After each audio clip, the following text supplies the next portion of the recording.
You know, if I think of an American choreographer, the first thing that comes to my mind is Jerry Robbins. When I was a young man in Denmark, 15, 16, 17 years old, I didn't know, it's not entirely true I didn't know George Ballet. I had heard his name, George Ballet.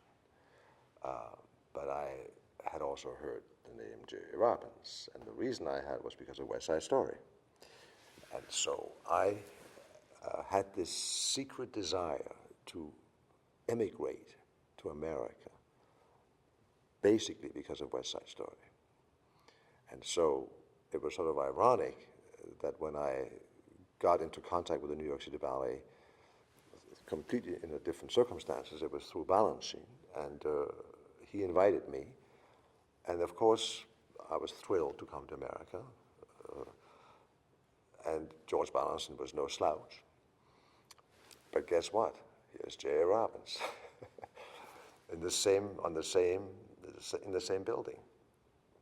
And so it was a double pleasure, if you will, to work with both. Every 2, 3, 5 years, I would say to Jerry Robbins, because I got to know him obviously by being a dancer, and he was choreographing. I would say, Mr. Robbins, or Jerry, I think I said, how about getting West Side Story into the New York City Ballet?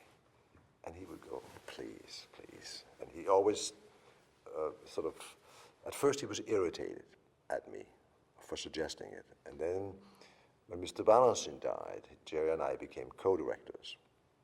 And I would say to him, come on, Jerry, come on, consider it. And he said, I don't think our boys can't do that stuff. And I said, oh, please give me a break. Of course they can do this stuff.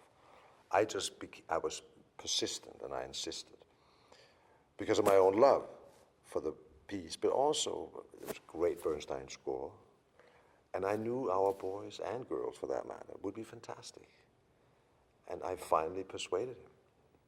And I feel it was a great personal victory for me to have persuaded him to do West Side Story here. So, and I think it is a huge, great addition to the New York City Ballet's repertoire, because it is again unmistakably Jerry Robbins, and this is his home.